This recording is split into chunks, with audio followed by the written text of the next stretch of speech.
is dead. Welcome to Headlocks, Heels, and Havoc, the wildest tag team in podcasting where the kayfabe drops and the chaos takes over. Let's ring the damn bell.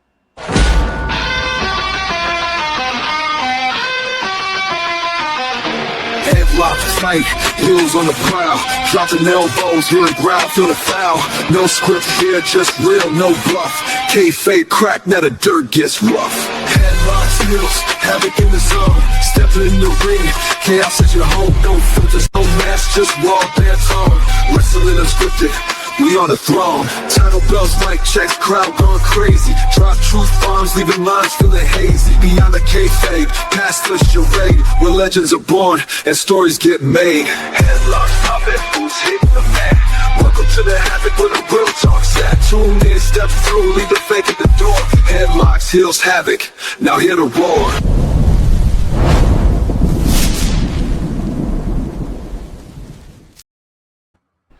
Welcome to the show, ladies and gentlemen, boys and girls, children of all ages. I am one half of the greatest tag team in this here podcasting game. It's me, it's that Legend, and with me as always is everybody's favorite uncle and my tag team partner, everybody's favorite uncle, Uncle Slam. What's up, family? Welcome to the People's Podcast. How's everybody doing today? And not only that, welcome back. It's been a while since we've been able to do any kind of a recap show and everything. So, yes, we're back in the swing of things. As you can see, you are back in the Havoc Zone. And with us is, is the head of Mayhem Media, president, CEO, founder, all those kinds of names and everything. And we're adding another title to his repertoire tonight, too.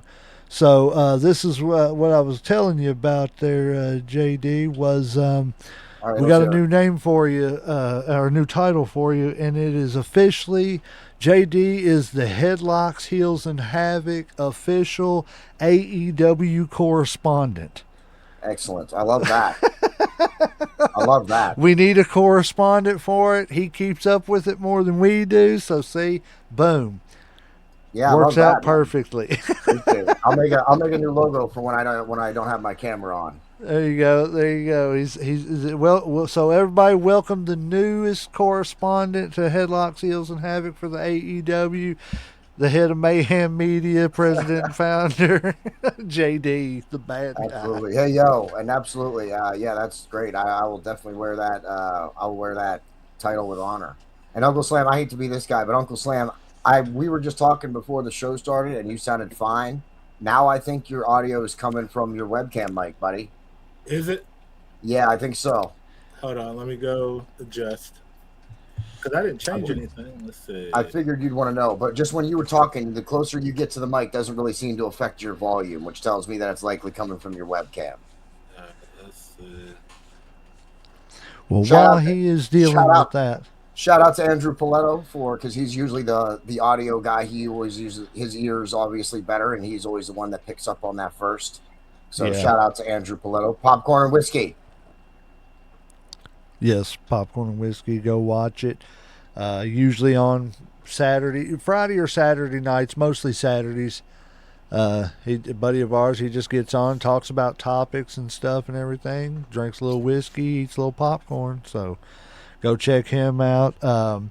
Go check out the gentleman that we just had on our last show, Class.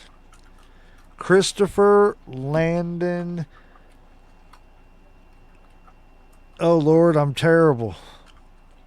Lord. Just had him on. Beat me What's up. It sound like now? Man. Better words? I can still hear you. I'd say let's just roll with it and we'll figure it out after. Yeah, we can still hear you, but I think it's still coming from your webcam, so I'm not sure what's going on with it. Christopher, I apologize about this, brother, man. I cannot believe I did this, but he goes by the name Class. Christopher Landon Anthony Streeter. Sorry, Lord, jeez. It's a Friday, y'all. I'm telling you, it's a Friday. I can't get words right. I can't do things right. It's terrible.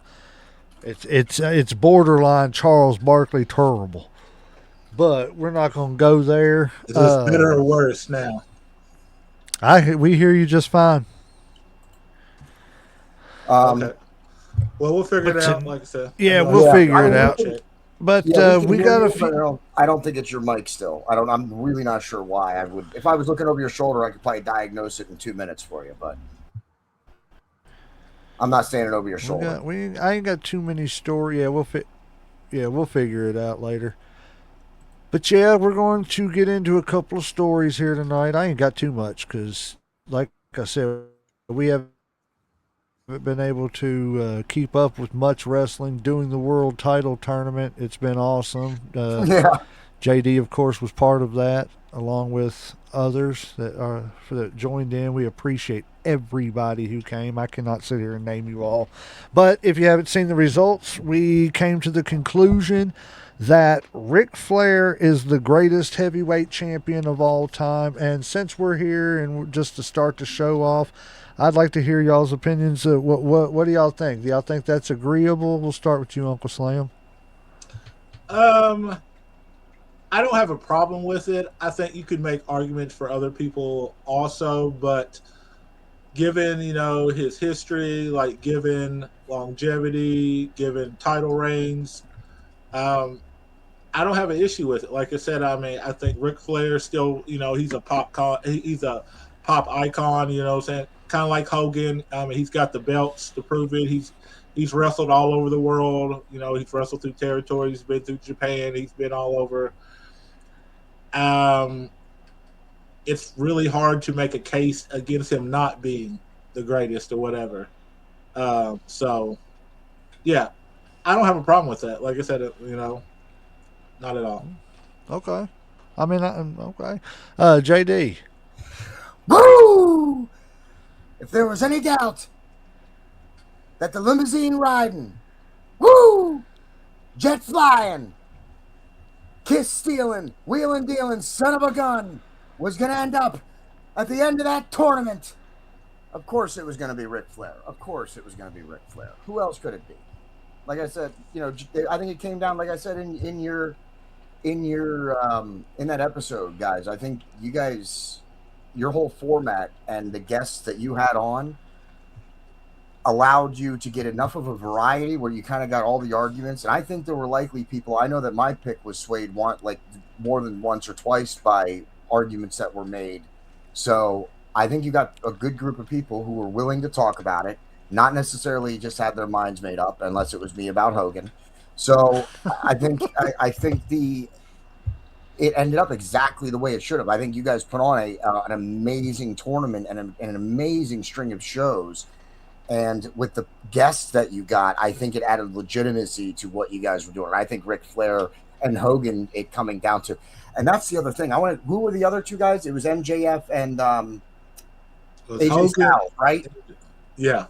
So Hogan, that's what yeah. I want to say about that is that not forget if even if you don't want to say Ric Flair and Hogan that they didn't belong in the finals. Let's look at the final four. You had two of that are definitely arguably, and we had the argument and the discussion in it about Ric Flair and Hogan, right? Two of the greatest to ever do it. And then you got MJF and AJ Styles. AJ Styles is retiring now. His career is over, but he wasn't one of the original guys, and MJF is an up and comer. If it wasn't going to be Hogan and Flair, it should have been MJF and AJ Styles. So I think you guys, that's what I think just adds more credibility to what you guys did there, was because if you took the opposite sides, the losers of the final four, and put them against each other, that's an ease that I completely buy that as the finals of the tournament as well. I agree. I thought So, hold on go one ahead.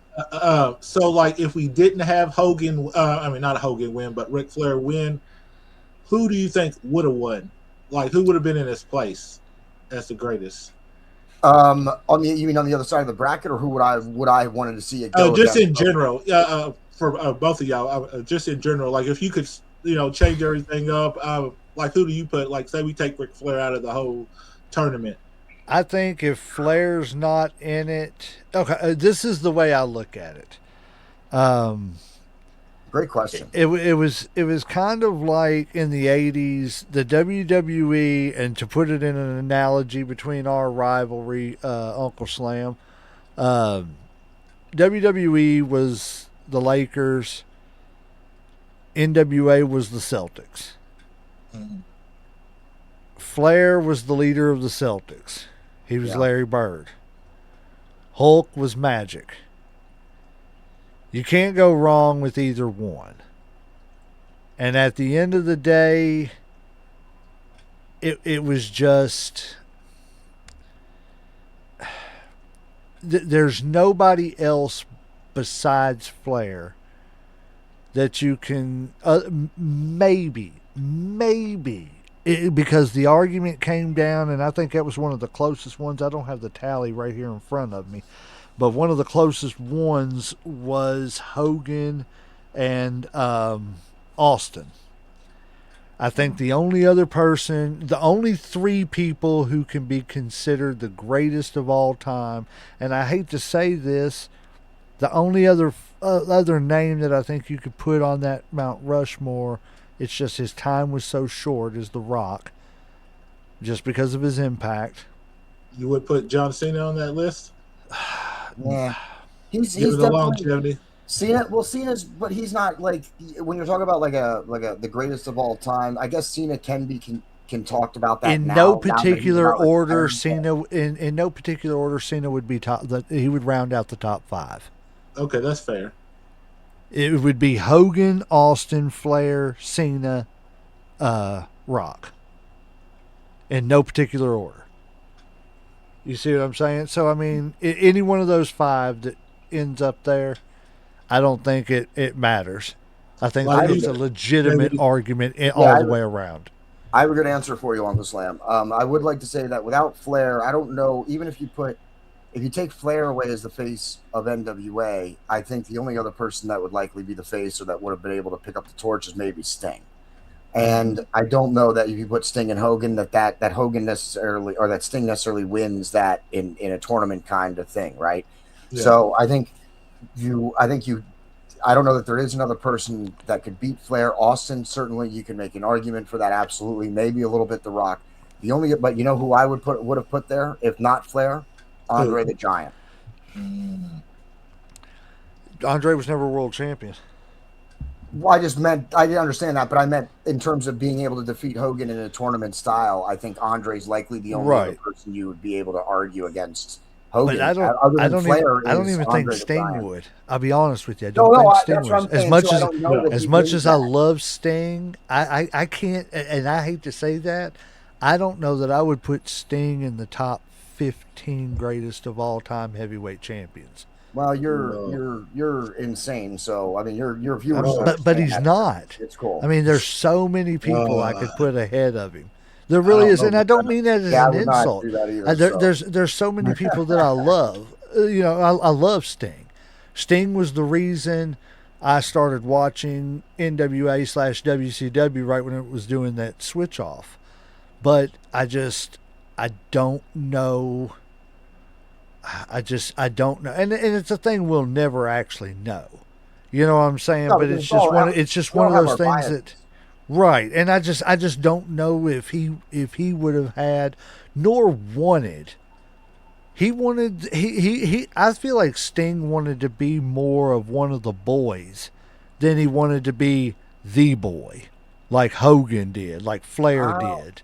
No, I don't think that mattered to Sting. I think Sting just wanted to be a wrestler. Oh, absolutely. I don't think world championships matter to Sting at all. I fully agree with that. I don't believe and that's something that I think separates the world champion. The world champion has to want to be the man. I don't know. Harley Race wanted to be the man. I would argue that him wanting to put over the next guy the way Ric Flair put him up would be my argument. Well, Sting. No, that's I'm not talking about that. You have to eventually do that, but you got to be the man to do that.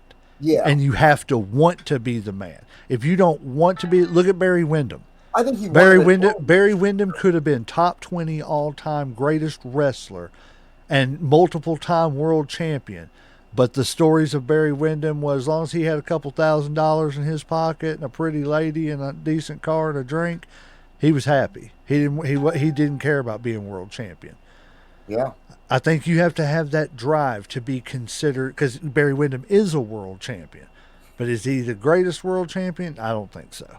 But anyways, that's a debate for another time. But yeah, I think we had fun. I appreciate the kind words too about that championship. We tried to do it as legit as we could. But getting off on some other tangents here. I, I don't know if anybody else has seen anything, and if you have, please let me know. Oh, hold on. Wolfman's in the chat. He said, "Hey guys, Wolfman here of Mayhem Media." He said, "You rock, J Mac, Uncle Slam, and JD. Too sweet, thank you, sir. Hulkamaniac right here." He said he loves him. Give him the ear thing. Yeah, that's all the comments we got. Wolfman, We you're appreciate fired. you watching, Wolfman. I know. Wolfman, you're Don't. fired. You Hey, can't we say look this at to all the we're looking for somebody. We're looking for help over here at. We're hiring correspondents, Oh, he man. We've ain't already going. got a new one. You ain't going nowhere. Trust me, bro. He can. I He couldn't can. fire. Listen, even if I really wanted to fire Wolfman, I would not be able to. He's already told me as such. He's like, "You can't fire me. I'm not going anywhere." I said, "Oh, really?" And he said, "Yeah." And I said, "All right, fine." So yeah, there's nothing you can. There's nothing that can be done. Wolfman is Mayhem Media for life, and that is just the way it is, man. It's all right. It's legal to work Nice. for two different companies. No, I'm just joking. Not under the articles. Not under the articles of Mayhem. He said not in the articles of mayhem. Hey, the articles of havoc say it's possible. Anyways, I don't know if either one of you all have heard this, and I don't know because again I have not been able to pay much attention to wrestling as far as what's been going on past few weeks. I think the last thing I really watched was the SummerSlam, and to be honest with you, I've heard a few things that's been going on past couple of weeks, so I'm just going to touch on them. I don't have much, so this shouldn't be a very long show, but we are glad to be back doing a little bit of a recap when we don't have a topic to bring up. But the first topic I'm going to bring up, and like I said, I don't know if this is true or not. I can't really find any concrete stuff, so if you all know anything, please let me know. But it says where Chelsea Green won the title at SummerSlam, she's now hurt. She has suffered a serious facial fracture that's keeping her from competing. But I don't know. Do you all know if that's true? And I don't want to spread false information. But Well, I'm like, it's kind of funny that you said that because when I was waiting to pick up my daughter or whatever, I was looking at some clips, on Facebook, and one of the clips that came up was basically Nick Aldis was kind of stripping her of her belt for some reason. Now, I didn't get the audio or whatever, but he was taking her women's title from her, and she was leaving the ring crying, and then she was coming back to the ring. So maybe that's what the storyline is. I don't know exactly. huh. So that may be it. Yeah. Because with it being a broken orbital bone, if it is a broken orbital bone, I don't want, like I said, I don't want to pass along false information, or anything on here. But I just heard it, and I wanted to know if anybody in the comments knows too. Please, comment, let us know. Because again, we don't want to put out false information. But that just sucks, man. You get a chance to win the title, and then all of a sudden you get friggin' cracked right in the face, and that's it. Give us the title back. That sucks so bad. Uncle Slam, what do you think about it if that's the case? It's kind of sad, and it kind of seems like it's one of those things that's happened like a little more common. Obviously her, Rhea Ripley, Seth Rollins, all got hurt. They had to take their, they lost their championship belt. So I don't know if it's something, maybe it's conditioning, or like maybe it's just part of wrestling. And it's just one of those things that kind of happens or whatever. I definitely hate to see it happen because I do like Chelsea Green a lot. I she was really getting over with fans. I think this was her time. Hopefully, it's something that that she can come back from pretty soon or whatever. JD? I'll be honest with you, I had to step away for a moment, so I didn't quite catch all that. But what I'm gathering is that there's a wrestler who got injured and has Chelsea to, Green. Chelsea Green gets She to give won up. the I saw a title. report about She that won the actually. she won the title about at SummerSlam, and then I guess she's suffered a broken orbital bone now. Yeah, that stinks. Because especially in the WWE, that's not something that's just because you were there once doesn't mean you're going to get there again. So yeah, Finn that Balor. stinks. But that's also part of the game in wrestling. It is dangerous. You were talking in your episode earlier uh, how wrestling is fixed. It's not fake. It's the predetermined winners, but what they're doing is very dangerous, and they can take impacts and they can get hurt, and that is one of the side effects of wrestling. It must be bad if it's an orbital bone. It must be bad because we've seen wrestlers with face fractures with wrestle with masks on and stuff, so that they can keep going. So if they're going to take the belt off her and take her off TV, it must be a bad one. Then it must be pretty bad. Yeah, yeah, because normally they would just sit there. Well, even if it wasn't that bad, they would probably just pull her from TV for a few weeks. I mean, Lord, they ain't got no problem making people sit on the sidelines and not defending titles for months on end. So it's not a Okay, big I'm on deal. WWE's page right now. It says Nick Aldis gives Chelsea Green 30 days to defend her title or she will lose it. It says SmackDown general manager nearly strips injured Chelsea Green of interim women title before deciding to give her 30 days to become medically cleared from her broken orbital bone and defend her title. Okay, So so I now guess that's got me wondering: is this story or is Yeah, is it this, real? what I'm saying, Is it real? a I think work it's a or is little it bit a? of both. Honestly, Yeah, I think you're right. Probably. I think because you're they're right, Uncle taking her Sam. injury and they're probably using it as a storyline and shit. Okay, well, she really got hurt. Okay, well, let's take that and let's use that. I think it was. I think they got hurt, and they said Nick Aldis will strip the title, and then when maybe they found out that it's not going to be that long. Maybe she's going to, like you said, 2 or 3 weeks. J-Mac. Maybe she's off TV for a few weeks. Hmm. Come back at whatever the next pay-per-view is before the 30-day thing, and defend it. Or maybe they just do it for a regular weekly show and not a pay-per-view. Mm-hmm. I don't know. We'll see. Sounds But about right. But I don't understand how that's any different from how they do shit now. Most of the time, they don't defend the titles for 30 days anyway. So how is that anything new? I know. I hate that I when mean, wrestlers. I hate that. Oh well, they haven't defended it in 30 days. Well, dude, the trios titles in AEW haven't been defended. There's been several 30-day spans where they haven't been defended. So what does that matter? it kills me so much in wrestling, and especially the WWE has done this. And I'm gonna say something bad about the WWE real quick, because WWE has done this, and it's made other companies follow suit. They have forgotten so many sacred rules in wrestling. Rules. You 5 count on the ropes. You don't get off, you're disqualified. You know what I'm Yeah, saying? It's just absolutely. get out of the 10 ring. counts. That's Yes, it. you're outside of the ring, and I've counted it, man. They're outside of the ring for 30, 40 seconds. I'm like, I thought it was a damn 10 count and you were done. I always love when the camera's on the referee and you can see he's at 8.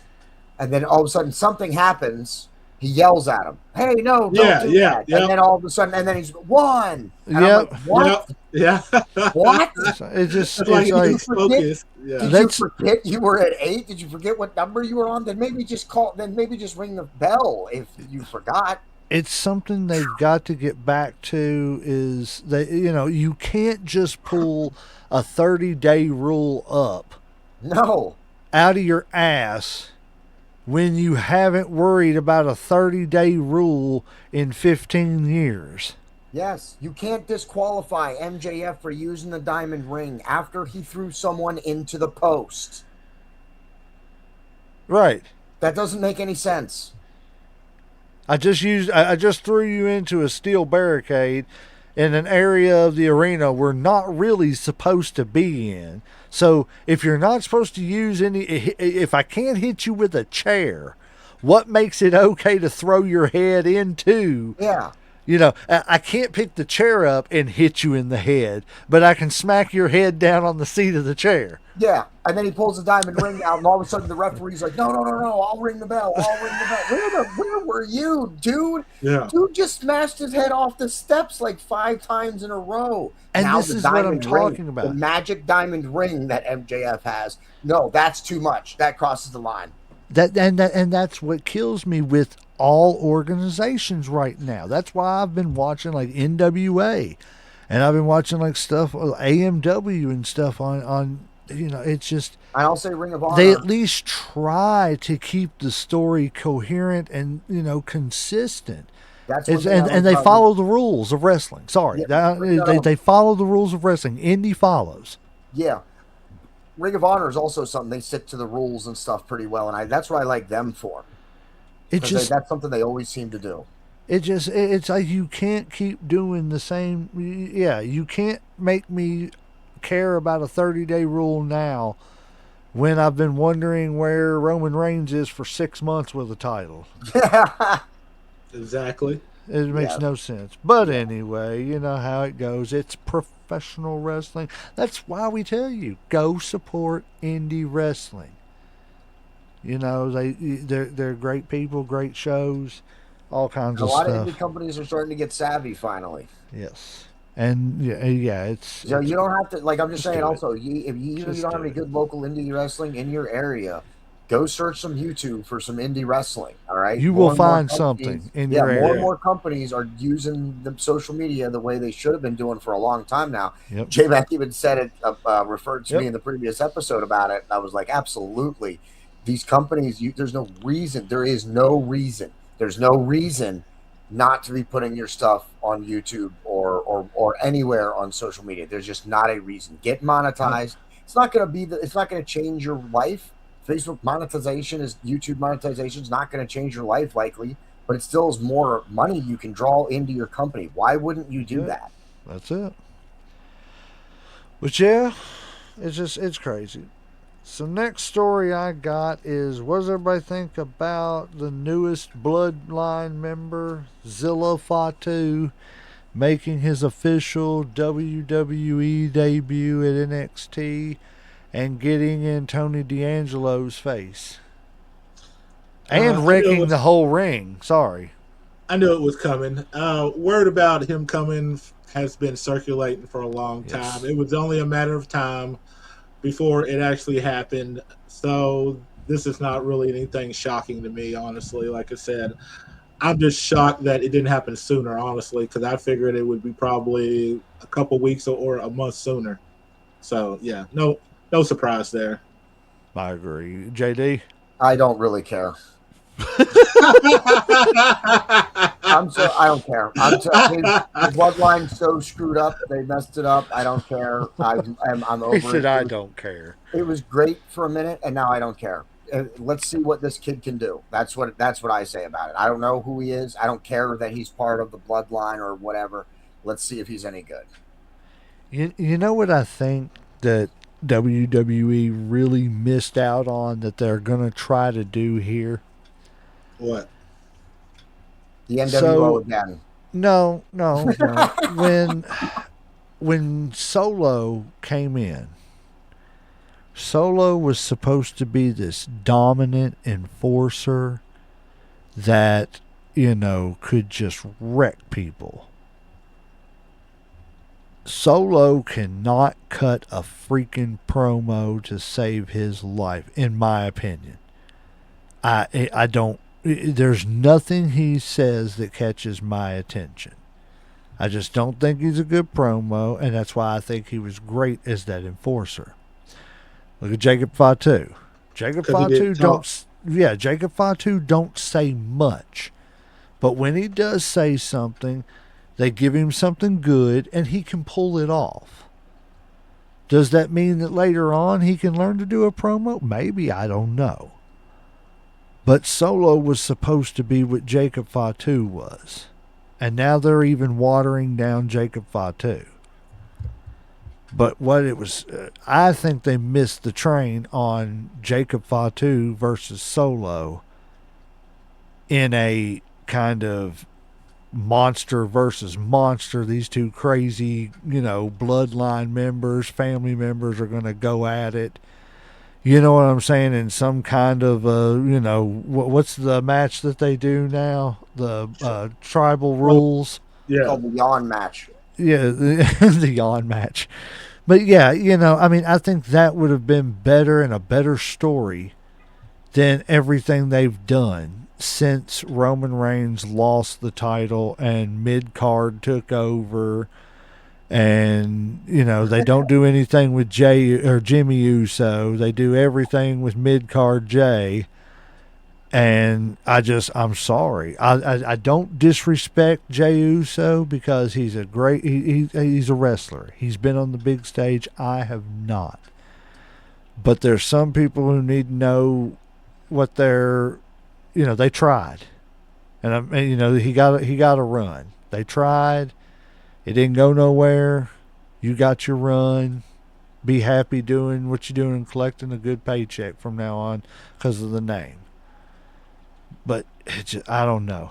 I think splitting the bloodline is a huge mistake, especially since they didn't have enough members in the company yet to even do a reasonable split. You start recruiting people who look Samoan but aren't.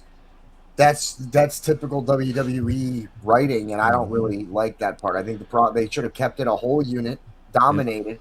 Why is it? Why am I the only one that sees this? I'm waiting for AEW to do this too. I'm not sure what the hell they're doing with the Don Callis family, right? There's nothing wrong with a super stable. Put one together. But at some point, it can't just crumble from inside. Why does it just have to crumble? Why is it because, it leads to infighting, it's too big, and then they split? Why can't, the company, why can't WWE, the other wrestlers, come together? Or Cody Rhodes lead a new faction specifically designed to destroy the bloodline, right? Then that gives you an out to get rid of that, the opposing super stable when you destroy the original super stable. Then you're back to square one. Then you split up the bloodline and have them all go their separate ways because they had to do it. Why are we doing the same? They've done it time and time again where, a stable starts building up. And it's Wolfpack Hollywood. Yeah, it's just Wolfpack Hollywood shit, and it doesn't make any sense. I think the bloodline would have been better served as just continuing to recruit members. Keep Sami Zayn. Yeah, keep it going until you were up to the new guy who just joined. Why not have 8 or 9 or 10 guys in a stable and make another stable or give another? I don't want that many people in the stable. There's no you don't do it for a long time, but the way they did the bloodline, as long as it took, you're telling me you're right. The bloodline, they screwed it all up, but I don't want more than 6 people in a stable. How many legitimate bloodline members would there be right now if they had kept it whole and not done this fracture stuff, excluding Sami Zayn? Roman, Jay, Jimmy, Solo, Jacob, and Zilla. How many is that? 6. That is not even a super stable. Are we forgetting about the MFTs and all that? That's not. Too? They are not bloodline. They're Haku's sons. Haku is not a bloodline member. He is. They just call him a bloodline or a member of the family. He's not actually bloodline to any of the family. Yeah, he's not part of that. He's not actually part of that bloodline. Okay. So. It's just because they were from island nations, they kind of bonded, and their cultures were similar. So they just lumped them all together. Well, did you see? Yeah, basically. But did you see where Haku came back? Yeah, yes. And he is now because they're now called the Sons of Haku. Sons of Haku, yes, yeah. I've seen all that. I don't like that, man. What? Why? Why do we got to use his name to get them over? Are they not good enough? I don't have an issue with that, but I just feel like the bloodline shit's kind of played out. I feel like they're just leaning on that because they don't have any other ideas. They don't know where else to go. They don't have anything else to do. So they're just on something that they did before that kind of worked, and they're kind of killing time till they figure something out. I mean, that's just my opinion. I feel like they don't know what they're doing with CM Punk and fucking Cody Rhodes. I think Randy getting hurt kind of threw everything through a loop. They don't know what they're doing with Seth Rollins. They're trying to bring, Oba and Braun Breaker, rivalry going and shit. So they're trying to throw some new people, but at the same time, they still don't know what the fuck they're doing. Well, see, Like they're here's just my thing. I would have been happier if they would. I would have rather that team been called the New Islanders than the Sons of Haku. I'm sorry, it's just dumb to me. But let me get to a couple comments. Guess who's back in the chat? Uncle Slam, who? our friend Keita. What's up, kiddo? And we got Philip Boyles, who said Solo is so much better now that they have let him be himself. He's over more now than ever. I just responded. I said, me personally, I'm not a fan of what they've done with him. I'd rather him be the enforcer guy, but that's just me. But he didn't say anything then, you know what I'm saying? Like he was quiet. He was that quiet enforcer. I know. Remember how good Rambo was? Shut the fuck up. He didn't say much either.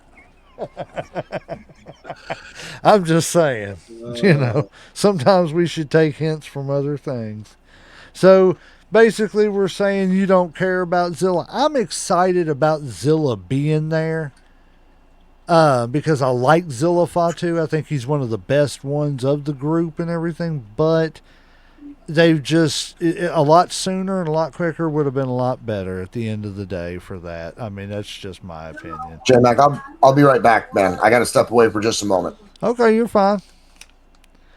Let's see here. We've got my last thing that I'm going to talk about before I go into the SummerSlam thing, because that's really all I've got to recap and everything. And then I'll let Uncle Slam do his recap, and we'll talk a little bit about.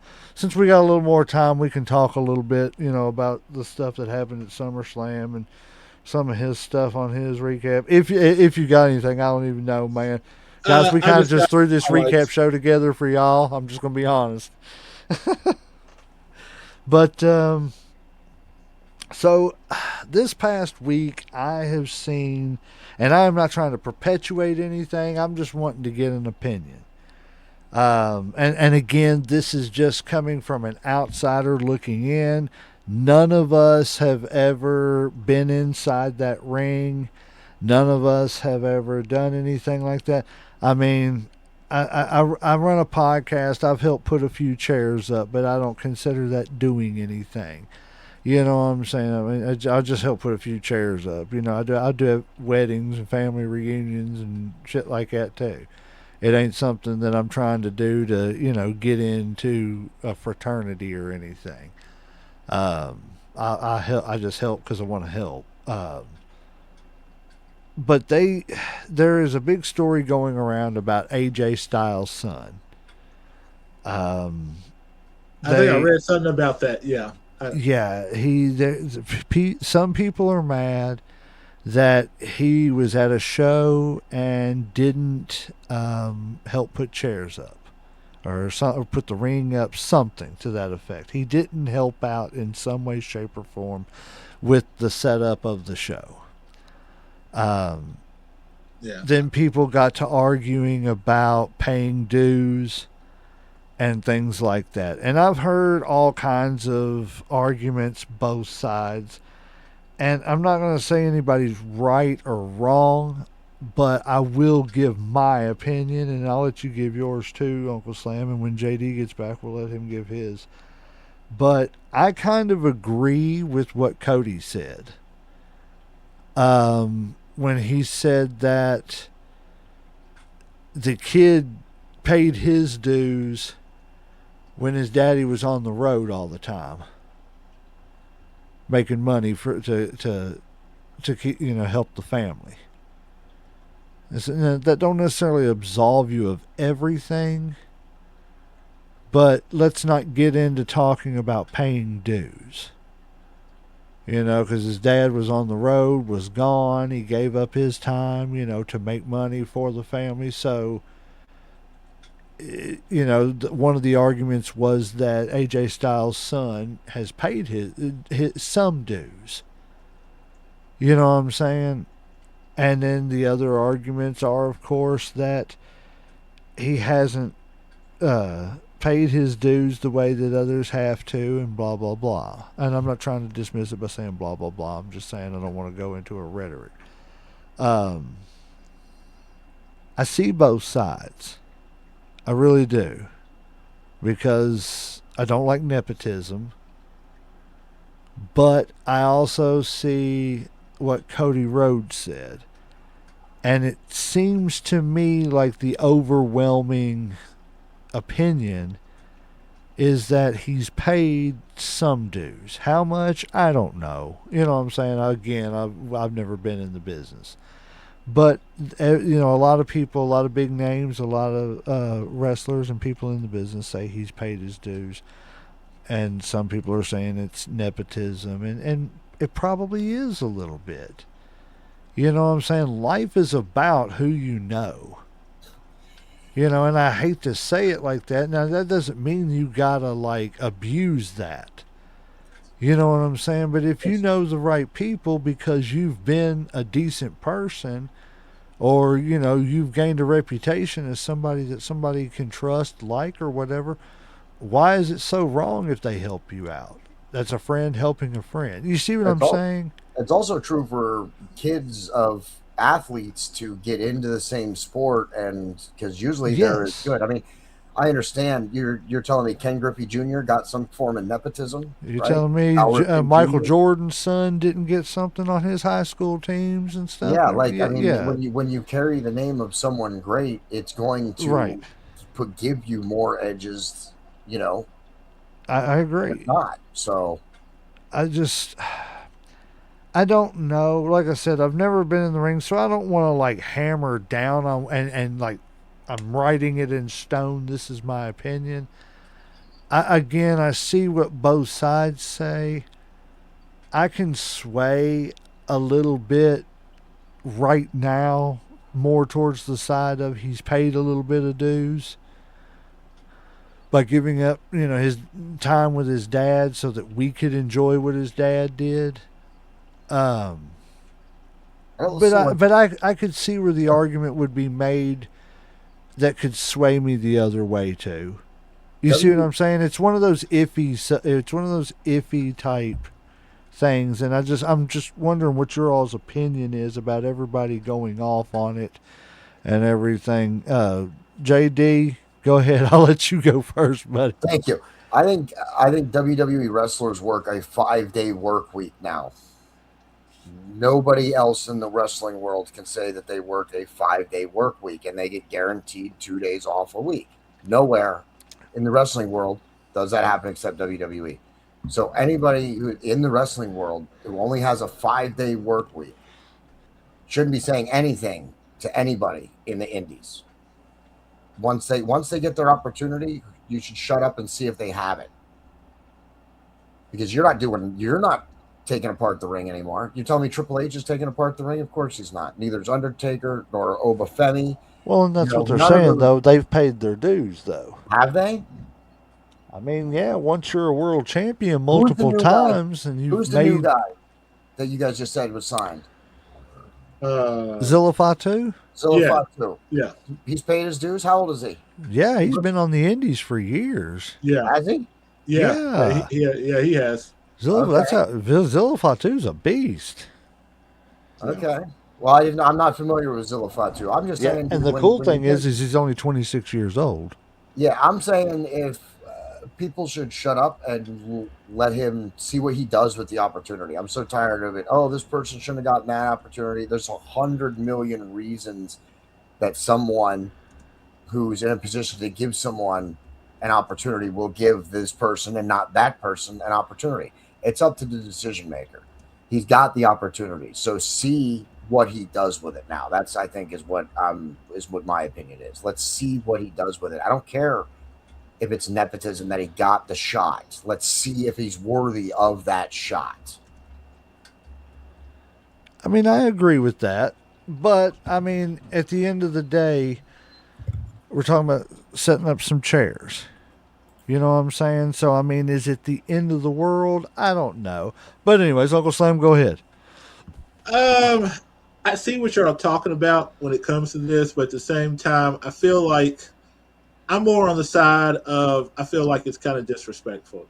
Um, if that's the case, then that means every kid that was, dad was a wrestler doesn't have to set up chairs because they wasn't home with him. Does that mean Randy Orton didn't set up chair because his dad wasn't there? Does that mean like Mr. Perfect, didn't set up because his daddy wasn't there? Does Jeff Jarrett didn't have to set up chairs because his pops wasn't there? I mean, does that give everybody a pass because their daddy wasn't there? No, no. This is what we signed up for. You, you knew, like when you got in the business, part of being a wrestler is being on the road 24/7. That just comes with it. And yes, it sucks for the kids, and it sucks for most professional athletes. That's whether you're a football player, basketball player, whatever. You're on your own. You're gone away from your family. That's why you get paid so much. It's kind of like what little buddy said earlier, or whatever. I would do the wrestling for free, but I get paid to to go to the airports and travel and drive around and all this other shit. I feel like, why can't he set up the chairs and shit? Yes, his dad did, was away, but so was a lot of other people. A lot of people still are now, and they're still setting up the chair. I feel like it's a little bit of it's not huge disrespect, but I feel like it's a little bit disrespect maybe to the old school guys because, back in the day, I mean, that's what you did. You know what I'm saying? To kind of prove your dues. You set up the chairs. Now, I definitely agree with JD when it comes to like once you make it to a certain level, yeah, man. Of course, you're not setting up chairs. Triple H, The Rock, Stone Cold weren't setting up fucking chairs. Like once they became like who they were. Now, are some other guys that are jobbers setting up in rings and shit? Maybe there's but in the indies, of course, a lot of people probably still are or whatever. I don't see why he couldn't set up chairs. I don't get the whole well, he's already paid his dues. Did he? I mean, I see what you're saying. Like what makes him different from anybody else that was a wrestler or whose daddy was a wrestler and stuff. Like, that just opens up a can of worms to so many other people that are going to be like, well, my pops wasn't here, or my mom wasn't here, so I shouldn't have to do everything that everybody else did. To me, that just kind of sets a bad precedent. I see why people would say that, but like I said, it just opens up a can of worms that it's going to just start too much bullshit. That's just not worth it. I would like to, yeah, I would like to speak to a second generation wrestler and see what their opinion of it is. If it's, because I think it's best, on something like that, you have to, the real opinions on it are the people who do it. You know what I'm saying? I mean, we're just arguing, well, not arguing, but we're just discussing what we think we know of it. You know what I'm saying? Yeah. If it was a little earlier, I'd reach out to Austin Diamond right now. Right. Name drop Austin Diamond Hotel. You can get their gear on Mayhem Media storefront. But I would definitely, if it wasn't so late, I would absolutely reach out to him and see and just ask him the question, dude, do you give a crap about AJ Styles' son paying his dues or not? Like, does that even register to you? Is that even on your radar? Well, not even him, just anybody. You know what I'm saying? If I think Scott really I think Scott might have a differing opinion, but that's what I'm saying. I think you're right though. You want to ask a second generation star, but if you ask a first generation star, you're likely to get a different answer than you would from the second. And especially a second generation star that's been around for a while. Not just somebody who's a rookie himself. Yeah. Because I mean, you're talking from, well, yeah, man, if somebody's not going to make me pick up some chairs, I mean, I'm not even a wrestler. If somebody don't ask me to, I'm probably not going to. But, I love EWA and everything, so I started helping putting some chairs up. I mean, if I was a wrestler and I knew picking up chairs or setting up chairs on the indie scene would get me more bookings or prove whatever to whoever, then I probably would do it sometime. Yeah. But, like, let's say my career just started and I haven't even had the opportunity to start setting up chairs or rings, and then WWE, because of who my dad is, wants to give me a contract. Why would I still not take that contract? Why would I still not take that opportunity? Yeah. Alrighty. Well, I looked this up and everything to see what this was, and you were talking about the 5-day work week with WWE. It says in that 5 days, though, that it says top tier professional wrestlers work longer hours than traditional 9 to 5 jobs, of course, with a typical work week ranging from 80 to 100 plus hours when you include travel, training, promo, and recovery. This schedule is physically taxing and leaves little room for vacations unless there's a major storyline, a brand icon, Undertaker, blah, blah, blah. Um, I averaged it out for a 5 day work week. They work about 20 hours a day. I mean, I'm not saying that the wrestlers still don't have a grueling schedule, Right. But but it's not what having it two was guaranteed before. days off a week is not what their fathers or their grandfathers had. No, not at all. And that's what I'm saying. I don't. I agree. They do. Their schedule has changed. I don't want to say it's harder or not. Whatever. It's changed. Some say for the better. Some say for the worse. I mean, I don't think it's for the worse as far as like the gruelingness of the schedule. 20 hours a But day though. I mean, like when do you sleep though? Like if right. like if you're working 5 days, I mean, I'm pretty Well, sure there's probably like 16, Well, 15 for hour days travel, or something that like that. includes travel slam. So That you're is on a true. That is true. 6 hour Like I didn't flight. think about travel counts as that too, because you probably Yeah, are doing a lot of driving. well, and not only that, look at like what Class was talking about on the last show. You would have to be going like John Cena's going, 20 hours a day, sleep, Vince McMahon type shit. Yeah. You know what I'm saying? That's crazy. But anyways, on to the next. Here we go. We are going to, yeah, that's all the news stories I got. Like I said, it was a slow week for me, guys. But I am going to bring up a couple things. We're going to talk about SummerSlam real quick, and then we'll throw it to Uncle Slam so we can get out of here tonight. Let's see. SummerSlam night one. We had CM Punk versus Cody Rhodes, and CM Punk defeated Cody Rhodes. But, but, there was a returning Randy Orton, and he RKO'd Cody Rhodes. What do y'all think about that? Uncle Slam? No real surprise. I mean, like it was nice to see Randy. He'd been hurt for a while, or well, he just come back. I think it's like WrestleMania. He got hurt right Something like afterwards. that. I like Randy. It was a nice surprise. I'm not too excited about it. It's all right. I was more excited about the Kevin Owens than I was about Randy Orton, to be honest. All right, well, we'll talk about that here in a minute. JD? Oh, I don't care. He said, oh, I don't care. I don't. I don't with Randy. I mean, who cares, really? I mean, I'm not. Listen, just like with the Bloodline, I think the whole Cody Rhodes thing is botched, and I'm not really. I'm pretty bored with that myself. Also, even when I hear stuff about it, I'm like, I don't. It just doesn't interest me. Well, here's my question, okay? Because what if Randy's thinking about winding it down? Oh, I would imagine he is. Yeah. So in that, do you think that they could salvage the Cody thing by doing the whole mentor passes the torch?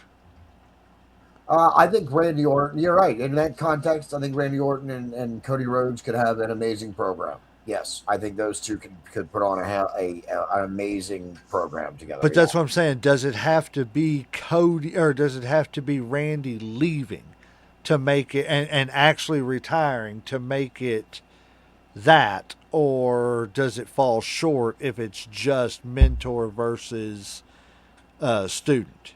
Does it have to be Randy's careers on the line? I think to make the story believable and more intriguing, I think that kind of a storyline would do better where Randy Orton is leaving, he knows he's leaving, and this is the whole point. This is his last hurrah. Or where it's for his career match, where it builds up and then Cody Rhodes is like, all right, put your career on the line.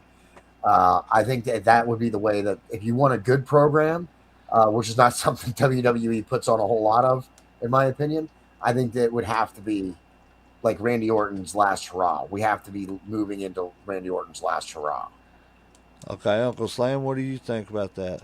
I definitely agree with JD on Randy. I think he's winding down. I would rather see him retire within the next year or so, maybe two at the most.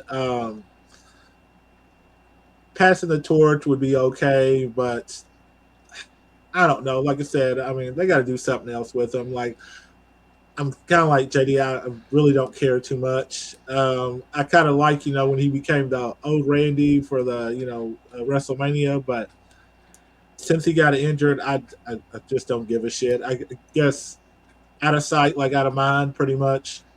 Since he ain't been around, so I really just don't care. Okay. So, yeah. I don't know. I kind of feel like it has to. It's going to have to end soon. You know what I'm saying? Something, and I agree. I think I'll be honest with you. I think everybody at the top in the WWE has run his course. I'm tired of seeing the bloodline. I hate to say it. Even though he is the only kind of bright spot they have, I'm tired of seeing Roman Reigns. I'm tired of seeing Punk. I'm tired of seeing Rhodes. I'm tired of seeing people like LA Knight get passed over who should be having a hellacious run right now. But whatever, we're going to go to the next match here. Liv Morgan defeated Io Sky. What do you think, Uncle Slam? I'm yawning. That pretty much Oh. says it all. Don't give a shit. Yeah. I don't give a shit about this match. I mean, I really didn't. Like, not to be cold, but it's like I just don't like the whole Judgment Day's played out. EO, they ain't really done shit with her since the whole Oscar thing. I don't care. I just didn't care. JD. Yeah, I don't. I'm not. I like Liv Morgan, so let's go with that. I like Liv Morgan, so if she's still the champion, that's fine with me. Well, I'm going to talk about this one first because this one kind of pissed me off. I knew it was going to happen, but it pissed me off. Gunther versus Nick Aldis. Why? Because Is I this a match? know people have said what they've said, and friends of ours have said about Nick Aldis and personal feelings towards him and stuff after working with him. But that doesn't change the fact that Nick Aldis, for about a 2 year span, was one of the top 10 wrestlers in the world. And to me, again, there was just, and this is where the WWE drops the ball. There was no need to bring him out of retirement just to lose. If you're going to do that, save that shit for WrestleMania. I'd rather see Nick Aldis and Gunther at WrestleMania as a third or fourth match on the card than a SummerSlam match. Watching Nick Aldis come out of retirement, finally get to the WWE after being NWA champion, blah blah blah, and he loses the first damn match. Well, yay! Let's build to a loss. Stupid. Sorry, just the way I feel. Slam. Um, I'm upset too, but for a different reason. I'm upset that I lost time that I'll never get back by watching this match because I didn't give two shits about it. I'm with you. I don't see why they brought him out of retirement. I don't like. Did they not have anything else to do with Gunther? Did they just not have anybody else he could wrestle? Because this just seems like the biggest bullshit out there. I didn't care about the story. I didn't care about Gunther. Like, who really thought Nick was really going to beat Gunther? Did anybody be like, oh no, there's a chance he's really going to? No, no. I like this was. I mean, this was like I said. I was angry, but for a different reason. It was just, man, you just wasted my time. Right. JD.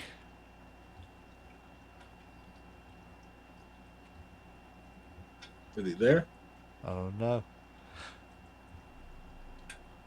Well, I mean, it can't be as bad as what I'm watching.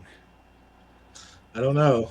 I'm That was literally watching the Four Horsemen lock Sting in a cage, and guess who's walking out to save him? who? RoboCop. Oh, I love it. What is that? War Games? Capital Combat, Oh yeah, I love 1990, that I one. believe it is. I I will hate this never shit forget that because one. he's gonna come out here. He's gonna Yeah. go over to it. He's gonna pull that Yes, yes. cardboard cage door I off. love it. Like that shit was stuck in my head forever when RoboCop came out and pulled that door off and shit. Yes, yes. Like the movie was better than the fucking wrestling match that for the first time. Sting's tag team partner is RoboCop. What Look, the man, fuck? I get kayfabe and everything, but that just took it a little too far. Hey, Anyways, don't talk shit on Sting. I'm not talking shit on Sting. I'm talking shit on WCW because they had RoboCop at a damn pay per view saving Sting, and we Yeah, wonder why this company went broke. that was like a decade before they went broke, bro. That had And nothing to do with it. decisions make long term decisions make big decisions. When you dig a hole that's to China, you got to fill the hole that's to China, and it was hard to do. Bischoff tried, but it was just they shot themselves. Look, and RoboCop almost tripped over a damn cord and then looked down at the cord and then walked on. That was great. That was classic. The motherfucker tripped, looked down, and the robot looked down. He didn't scan the cord first and step Hey, over it. cord in the way. Oh my Shoot it. god, that was hilarious. Alrighty, I'm going to move on. I don't think many people were really concerned that much with SummerSlam. I just don't think it was a great pay per view overall. I'm going to touch on a couple more matches, and then I'll just name off the winners and losers and stuff of the other ones. So of course, I want to talk about the return of Kevin Owens. Night 2, Kevin Owens defeated Finn Balor, Sami Zayn, and Gunther. So Gunther could lose on night 2, but he couldn't lose on night 1. But anyways, let's not go backwards. What do y'all think about KO's return and him defeating these three gentlemen? Uncle Slam. I was actually happy to see him. You know, it had been a while. Plus, you know, like everybody knew about the whole injury, the neck surgery, the fusion. They didn't know if he was going to be back or not because, you know, obviously that's a pretty serious injury. You know, you don't want to put your life at risk. And it was good to see him out there doing like a lot of the stuff that he was still, you know, used to do. You know, he didn't seem like he was, you know, like too much different than he was before or whatever. So, like I said, that was one of probably the only bright spots in the whole SummerSlam was him coming back for the match or whatever. JD. Yeah, I like Kevin Owens. I think he's probably one of the few bright spots that the WWE has. So I think it's good that he's back. I'd like to see them put him and like do something. That's what I'd like to see now. Now that he's back, let's see him. You know, put him in a program with somebody, give him a belt, or put him in a a position where he in a program where he can win a belt or something. I think Kevin Owens is somebody they're going to have to lean on here because, like Uncle Slam said, he's just so tired of the top of the card. The WWE's mountain is it's always been the same couple guys at the top. I think Kevin Owens, at Especially least, past few while he's been years. at the top, even though Kevin Owens has been at the top, he's not a regular guy at the top. So I think he's somebody that could maybe add a little bit more, a little bit more variety into the programming. I 100% agree. 100%. Another match that I didn't talk about that we need to. Uh, Brock and Oba Femi. What's everybody think about it? Hell in a Cell. Why was it a Hell in a Cell match? It should have just been a damn DQ match. They didn't use the Hell in a Cell for shit. No. That was my biggest gripe. I mean, the match was all right, but it was like that could have been a DQ match. Like you didn't, like I said, I mean, you didn't use the Hell in a Cell for shit. So what was the point in that? I like the passing of the torch. I mean, I don't think anybody thought that it was going to end any other way besides that. But yeah, I mean, my biggest gripe was just like there was no point in having a Hell in a Cell. Like we didn't use the Hell in a Cell. So I 100% agree, JD. I'm sorry. What was this? What was this question? Brock Oba Femi. I thought that ended at WrestleMania. No. No, I mean I was just making a joke. Like I Right, thought that was right, the right. whole thing. That was the whole thing was WrestleMania. So I don't think continuing their pro based on what the match was supposed to be at WrestleMania and Brock took his boots off. I think that is one of the most disrespectful things you can do, to fake your retirement for a storyline or a pop from the audience. That is crap, in my opinion. Brock retired at WrestleMania. Him coming back is BS, and I don't buy any of it. I'm ready for Obafemi to move on. I, I'm gonna kind of disagree, but it's one of those things too that again I would like to hear an expert's opinion on how they feel about it, like a wrestler. But I don't have a problem with it as long as it's a storyline and it's pulled off right. As long as it's not done disrespectfully or anything like that. What? Why was him retiring? What was that point? It Where? was the shock. What It is was that story point? it was the I, shock when he came back and attacked You're right, but it Obafemi. had nothing. Okay, yeah, but that's not a story point. That's just something that happened, and people were shocked that he retired, and then shocked when he returned. You did it for shock value. Well, See, Way I yeah, more don't of think it course. was storytelling. all for the shock. I think he really meant to retire, and that he got forced to come back by the WWE because I don't think that was supposed to be what was supposed to happen at the Well, yeah, WrestleMania. because there was that talk about the lawsuits and stuff in the Yeah, contract. I think that Ah, I think that like he really wanted to retire, that he that wasn't scripted, and that he pulled that off. They got pissed, lawsuit, and to keep money or to salvage shit, they made him continue till SummerSlam to help give Oba over and shit. That's but just my again, opinion. You know what I'm saying? I Like think that's what I feel. yeah, but I think he put him over at Mania. Why do we have to do it again? Why does it have to be done a second I time? think that WWE that's loves that, but I think that's TKO decision. I don't think that was a Yes, Brock that was a decision. TKO money decision. I yeah, think if it was up to Brock, he would have, he was done. Like I said, I mean, he did Well, everything he needed to do. I'm That was a great way to go out. And they yeah, ruined it by making him come back and yep. attack I'm Oba and then doing it at SummerSlam. I'm It gonna was a add money on grab. to that. Sorry, I didn't mean to cut you off. I thought you No, were you done. no, you're I'm good. gonna add on to that I believe that's kind of what happened, Uncle Slam. I don't know if that's to a T Yeah. what happened, but it's in that neighborhood because it had something to do. It was a real retirement, and then something got forced. You know what I'm saying? I don't know if it was contracts. I don't know what, but we weren't supposed to see Brock again. Yeah, that's what I'm saying. And I think that's why a lot of things happen. One, I think the emotion from Paul Heyman at WrestleMania, the tears and the hugs and all that stuff, that was real. Yeah, I 100% believe that. When everything was said and done, and Obafemi was crying at SummerSlam and told him thank you, and that's why Brock went off script, because that was even off script when he got the mic and told him, I'm the past, this is the future. That was off script. The Oba crying and stuff and saying thank you was off script.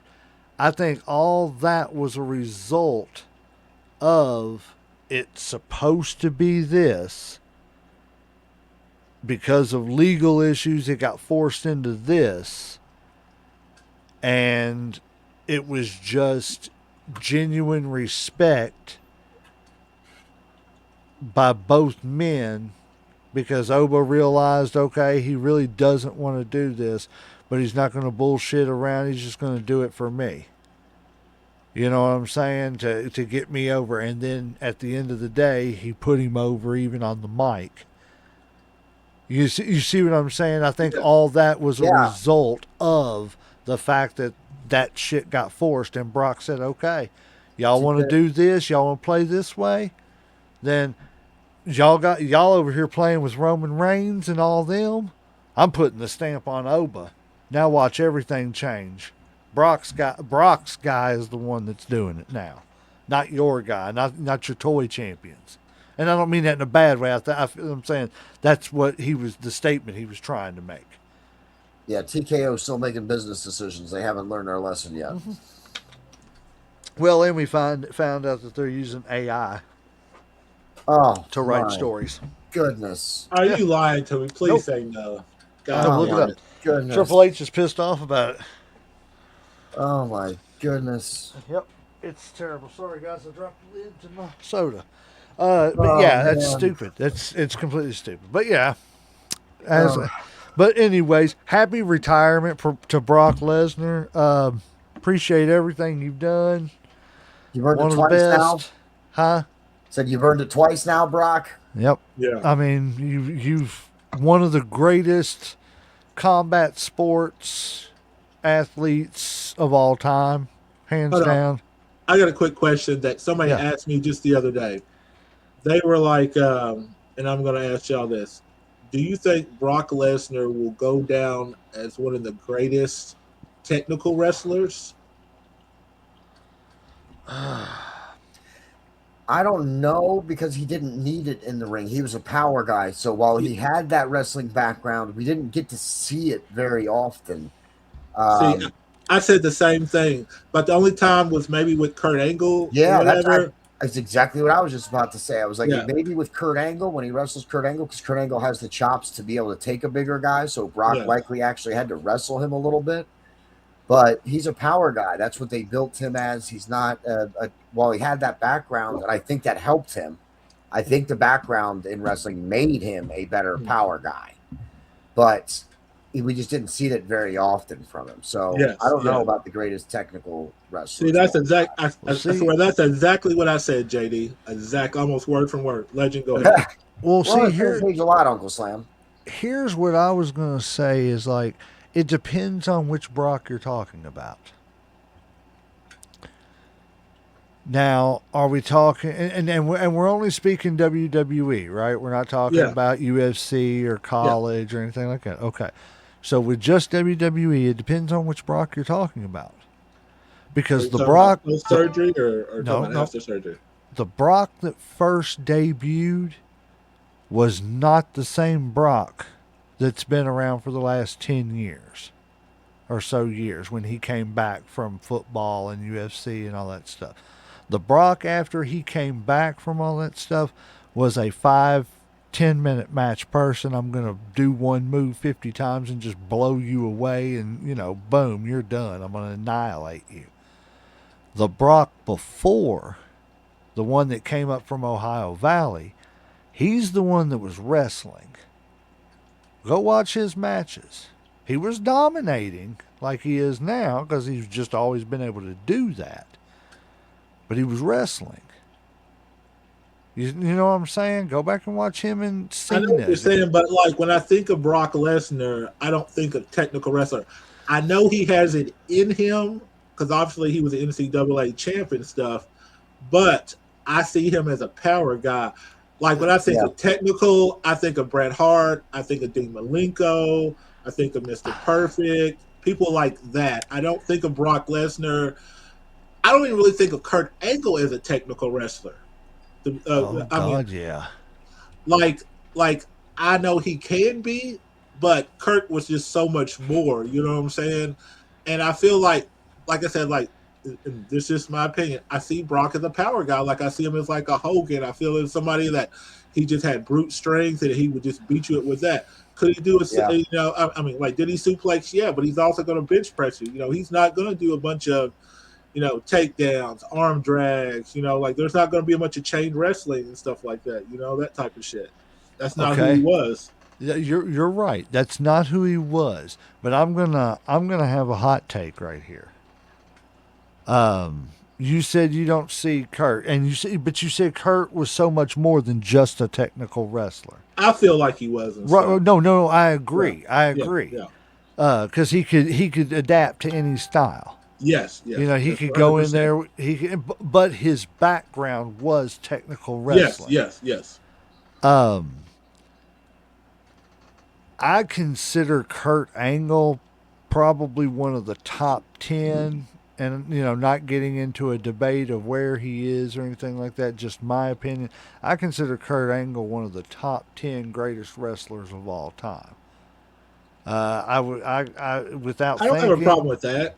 like I without said. thinking, I would say top 7. And now we're just talking about wrestlers, people in the ring. Um, So you're not but saying like anything about promos, just pure wrestling, right? just wrestling in the Okay. ring, just pure Okay. wrestling talent. I would put Kurt up there with Brett, HBK. So my hot take is going to be that I put Brock up there too, because I think anything that any of them could do, Brock could do, but he could also pick any one of them up and throw them into the third row. We're talking about a man who is almost 300 pounds, 6 foot 3, 4, I may even be more, that got up on the top rope and performed a shooting star press, about killed his damn self, and still got up and had one of the greatest matches we've ever seen in WrestleMania history. And it's one of the most underrated matches of all time.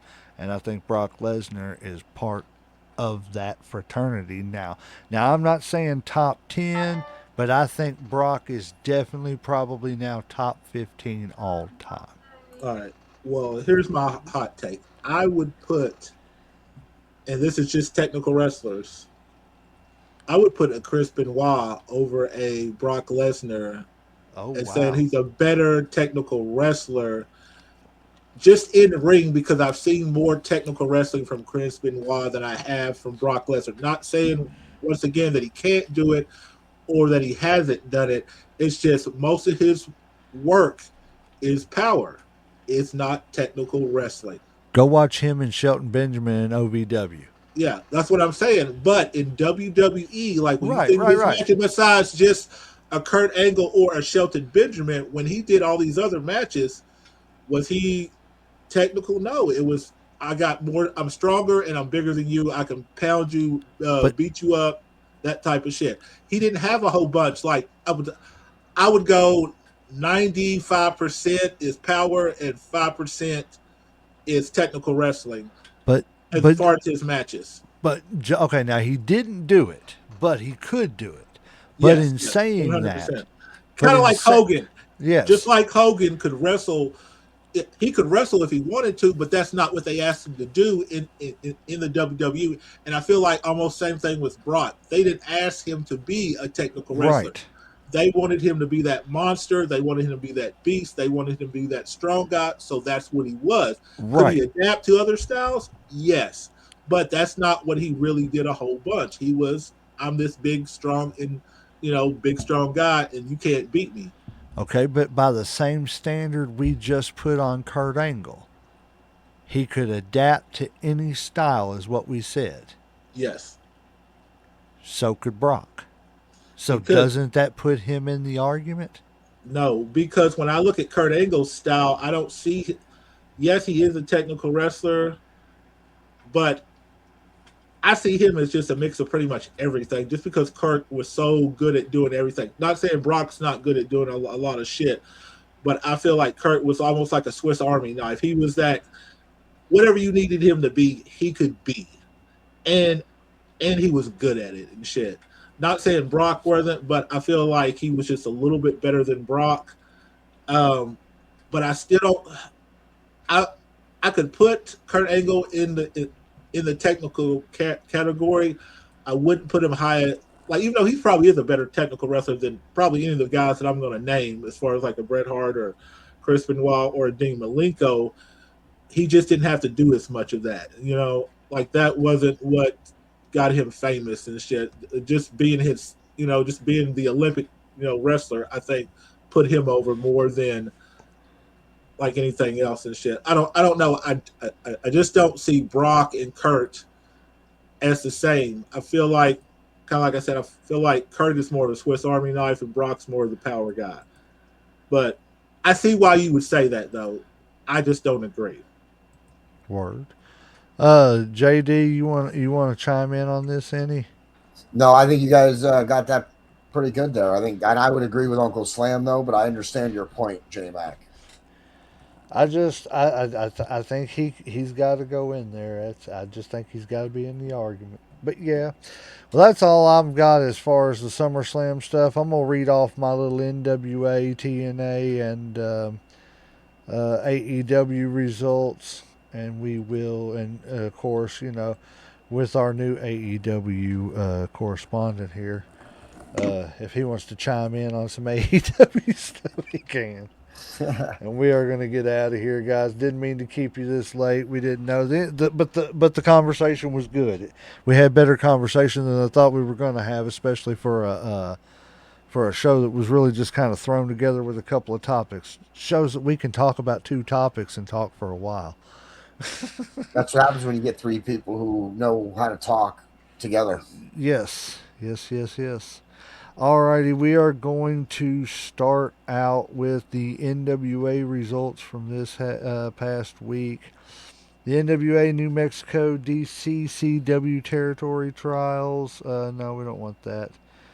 Where are we at here? NWA Power, guys. Why'd you give me this? I didn't realize there were so many NWA territories still. Okay. Hey, look, you learn something new every day. And all I did was type something in wrong. Look, and it gives me the Powerball results. I don't want the Powerball results. Are you struggling over there, Legend? I'm struggling, man. Like, do you want me to read mine off, like, while you, I guess, get your shit together here? Here we go. Here we go. Here we go. I got TNA up. We're August 6th. Okay, We're going to go okay. with TNA. I may not get to the NWA this week. If not, well, oh well. Okay, Mustafa Ali defeated Brian Myers, part of the Order 4 versus System storyline with ringside support from Eddie and Alicia Edwards, JDC, and Moose. Judas Icarius defeated Eric Young, singles match that advanced the ongoing rivalry between those two. Ash Heather and M by Elegance defeated Cassie Lee, Jessica McKay, and Masha Slamovich. I like her name because it sounds like Slamovich. Anyways, Masha, yes, Masha Slamovich. And a tag team bout that saw Elegance team take the win. Indy Hartwell defeated Danny Luna by disqualification. Mike Santana defeated AJZ, a singles match that, of course, continues Santana's push for the TNA World title. Jeff Hardy defeated Nick Namath and Ryan Namath. The Hardys retained the TNA World Tag Team Championships. And let's see, we're going to go over to the AEW results for Dynamite. That is August. Well, actually, we're going to go with Collision on the 8th, and then we'll go to Dynamite on the 12th. I didn't realize they were still running two shows. Anyways, August 8th, 2026, Collision, Colorado Springs. They had Orange Cassidy, Claudio. I can't say his last name, so I'm just going to keep on going to Eddie Kingston. Castagnoli. Yeah, that's He it. said I can't say his name. Yeah, Orange Cassidy, Claudio, and that guy. Yeah. What Cesaro there? I'll call him Cesaro. And Eddie Kingston advance in the Continental Challenge Cup. See, what's the Continental Challenge Cup now? Are they making up a new title or a new? What is? No. Look, here's the thing. This is something that. Hold on, give me just a second, because this is the thing that kind of one of the things that bugs me about AEW, and I'm not taking it as a shot because I've taken a lot of shots at the WWE tonight too. But why do they have so many damn friggin' trophy tournaments? Okay, so I like that two things. First is I like that AEW does some tournaments. I don't mind the tournaments, but it's like every other week there's a trophy to win. The Continental Classic does not award a trophy, and it's called the Continental Classic. And what it is it was the initial way that they did the Continental Championship. When they did this, it started as the Continental Classic, and they awarded a belt. And then instead of this belt just being like a ceremonial trophy belt, it was defended as a regular belt. But every year they do the Continental Classic again, and the winner then gets a title shot at the Continental at the Continental Championship. So it's a tournament style, but it's also not bracketed. It's a very different kind of tournament style. I kind of like the Continental Classic. I almost like the Continental Classic a little bit more than the Owen Hart Cup tournament at this point, in my opinion. I think that's a little stale. It's cool. You get a belt. That's great. But it's just, it's a standard tournament that they just give out the belt as the trophy. I Um, don't know. but the I don't Continental get Classic it. is a different kind of a tournament, and then the winner gets a shot at the Continental belt. It's almost like the King of the Ring, except instead of getting, and actually, I don't know, does the King of the Ring get a world title shot? Now they do. They used to Okay, yeah, not. They just yeah, walked around with a friggin' being called the king of the yeah, yeah. WWE for a year. Like the King of the Ring, except it's a different style of tournament, and the winner gets to challenge for the Continental Championship. I don't know. I don't like the oversaturation of tournaments. That's my biggest thing. Is like just the whole They trophy do have thing. it. They do kind of have it set up pretty much where there's almost 3 or 4 tournaments running throughout the year, Yeah. so there's not a lot of time in between those tournaments. So I get what you're saying, J Mac, completely on that. Uncle Slam, what do you think? Too many tournaments? It doesn't bother me as long as it's done right. Obviously, I don't watch as much AEW, so I don't really have an issue with it a bunch. I like the Owen Cup. I don't He know. said, "Don't bother me. I don't watch it." No, no, no. I mean, No, I'm just messing with you. no, like I still like AEW and stuff, Yeah. like you said. But I don't get to watch it as much as like other shows or promotions. So I don't have an issue with it or whatever. Maybe if I watched it more, like more regularly, then I might have an issue or something. But I don't have a problem with it. No. There's 3 actually. Now that I think about it, there's the Continental Classic, which is just for a shot at the Continental Belt. There's the Diamond. They still do the Diamond Ring tournament every year, and then they do the Owen Hart Cup tournament. So between those 3 tournaments, there's only really a couple of weeks in between all those that where there's not a tournament going. All right. Well, nothing else really happened on Collision other than Knight challenged Jericho for a match and multiple title defenses and, of course, storyline developments and stuff. So moving on to AEW Dynamite, we had Kenny Omega saved Will Ospreay from a potential loss, setting up a future match. Swerve Strickland made a surprise return to the roster, and if I'm not mistaken, he lined himself with the New Day. No, I don't Well, think the they. I guys, don't. That's just speculate. That's just online speculation. I don't think the New Day has actually debuted in AEW yet. I thought I seen an article today. Hold on, I'll look it up. There's a lot of chatter, but I don't. They haven't. If they are going to AEW, they haven't made their debut yet. I don't think. Swerve Strickland. That's Okay. what the speculation is, though, is that they're going to align with Swerve Strickland for whatever. I don't know. If the New Day is going to take on a harder persona, I'd be fine with that. But if I see Swerve Strickland turn into Big E and the New Day, I might just turn AEW off. That might drive me away. 'Cause I'm a huge Swerve Strickland fan. And if I see him become the Big E for the New Day, I'm going to have a problem with that. Okay, so you're right. It says no, Swerve Strickland is not officially with the New Day, but heavy online speculation and some insiders suggest that they may team up soon in the AEW. Yeah, I didn't think that they had Because he officially made their debut. There's right now the rumor he just speculation returned. they're going to debut at All In at Yeah. the end of August. Well, I don't know about that. I'm not. Listen, there's so much online speculation now with wrestling. It's so much worse than it was back in the day that I don't care what people say because nobody knows anything. They don't know. All the people writing articles, they're not the ones that know. unless you really have a real inside connection to a company, you don't know. You know what I'm saying? Yeah. It's all speculation because of the fact that and even then you may only have connection with one company. You know what I'm saying? Because the person you're talking to may not be privy to anything because like TNA knows what the hell's going on in WWE.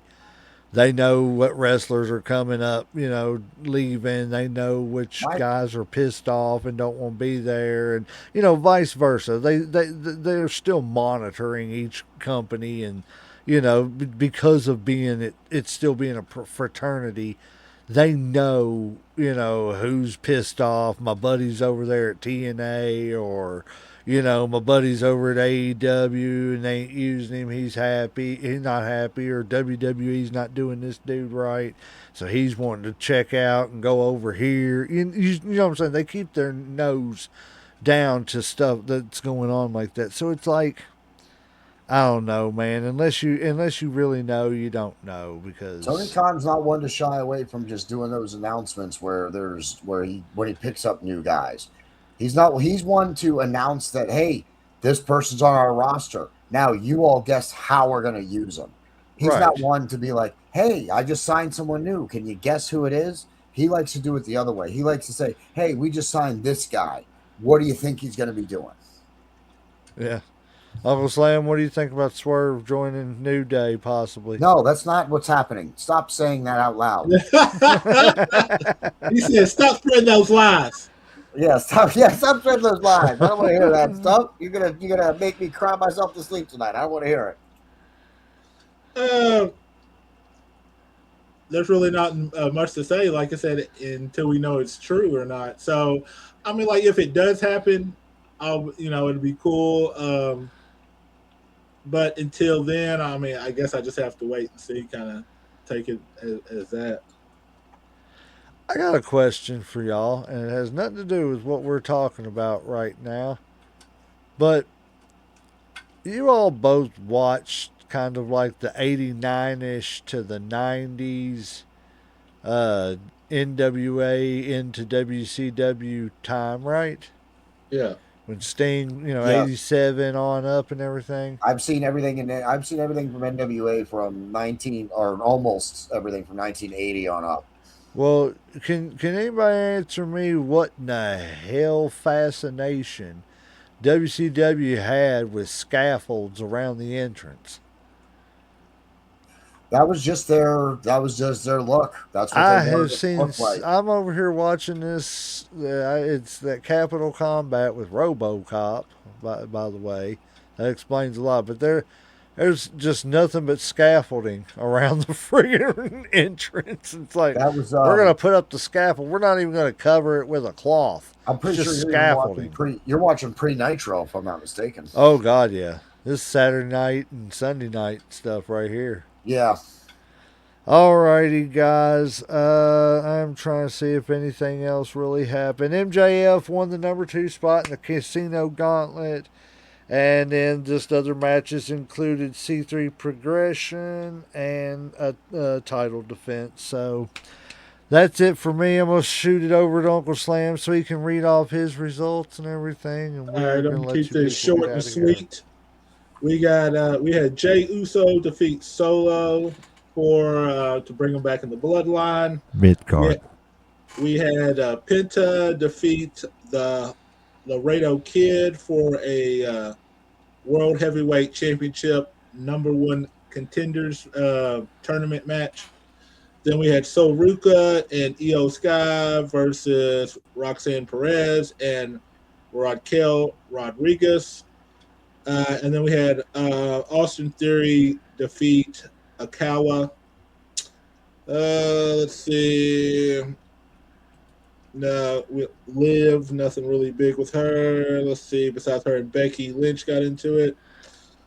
Let's see. We'll go to NXT. NXT, we had Izzy Dame and Nico versus Lizzie Rain and EK Proper. Wiz Prosper and Lizzie defeated Nico and Izzy by pinfall. Next, we had Saquon Sugar versus Dion Lennox. And we had Leon defeat Sugar by pinfall. Next, we had Ren Sinclair versus Zario, with Zario winning by pinfall. Next, we had Mason Rook versus Cam Hendricks, and Hendricks defeated Rook by pinfall. Uh, Next is Lexi King with Birthright versus Lucen Price, with Price defeating King by pinfall. And then we had the number one contenders match with Grayson Waller, who came down to NXT, versus Cruz Montana from TNA, with Montana and Waller both losing versus a no contest because of Zilla Fatu. On SmackDown last week, because obviously we're always a week behind, we had Baron Corbin defeated Trick Williams to retain the U.S. title. We had the Fatal Influence, Fallon and Laney Reed defeat Chelsea Green and Tiffany Stratton. That's where they're saying Chelsea Green got hurt, where she broke her like Orbital bone. yeah, orbital socket or bone, whatever you want to call it. Then we had Charlotte Flair versus Jade Cargill. After interference from Alexis Bliss, and then we had Tatum Paxton show up. CM Punk, Kevin Owens, and Cody Rhodes all kind of had a little argument over the title, with Sammy bitching to Nick Aldis. And that is it with all the WWE news. Well, guys, JD, I appreciate you being here, brother. Yeah, absolutely, guys. Anytime, I'm always happy to come on. Hey, tune into Mayhem Media tomorrow night. We're doing the continuing our MCU episode, Yes. and Uncle Slam and J Mac are both going to be a What part of movie? it. What movie was it again? Avengers. Infinity War. Infinity War. Yes. It's one of the Avengers. The Avengers, we do just the individual movie Yes. because Yeah. we had a problem with that the first time. Yep. Yep. But yeah, tune in tomorrow. Watch it. Go follow Mayhem Media. They do all sorts of different things. Follow all their stuff. Follow JD. Yep. Send him a follow on Instagram. All that stuff. He's on, I think, every platform. I'm trying to talk him into getting that TikTok, man. He's missing all kinds of tags and stuff and everything when I tag people. Yeah, we're working on stuff. We're working on stuff over here. I just Okay. shot that documentary, and I can assure you that week, I'm glad I didn't book any episodes because that's why we haven't been on in a week and a half because I was shooting a documentary, and I did not have time to do any episodes. Yeah, well, I'm working on it, people. Y'all be able to go follow Mayhem Media and all the sub shows and stuff and everything that they do and different kinds of stuff. They don't do just wrestling. They do entertainment stuff, all kinds of different stuff. You know, they take on social issues and stuff like that too. But yeah, guys, man, I don't have any other stories. I think it's been a pretty good comeback show. You know, we haven't been around for a few weeks. We're working on some things. Headlocks is going to try to get some things going. We're trying to get some new shirts, get some ways for you all to buy shirts, merchandise, so that we can sell them to you. We appreciate everybody that comes. Appreciate all the guests, all the questions. We just appreciate everybody. We love doing this, and it's something we'd like to turn into a little bit more. So if you want to support us in any way, shape, or form, feel free to.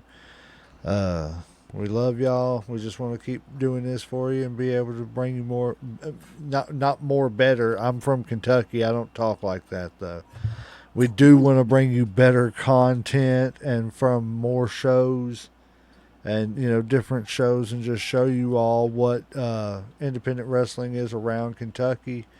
So yeah, follow, share, like, send them stars on Facebook or something. I don't know what that stuff's about, but apparently we get like 2 cents every time you send one. So yeah, send us some stars. We like You stars. guys can get stars now? Mario likes stars. Yeah, we can get them, but we don't get them. Sweet. Oh no, I mean, dude, my other podcast page has been monetized for over a year now, almost 2 years, and I can also receive stars, but I've never actually gotten a star. Well, I usually Yeah. get more. I've earned more off of just people watching. Mario likes stars. I like coins. So let's turn them stars into coins. Ba-ding. But anyways, guys, JD, appreciate you coming. Like I said, we will see you tomorrow evening, Yep. about 8ish. And Uncle Slam, you got anything else for these good people? No, sir. I'm tapped out and ready to go to bed. Well, guys, next week we will have, who will we have next week? We will have Mr. Ben Sheeran next week. So make sure you tune in 8 o'clock. I think we will try to do maybe a topic next week, Uncle Slam. Yes, sir. All right, we will try to get a topic. Hey, for real, comment on this post.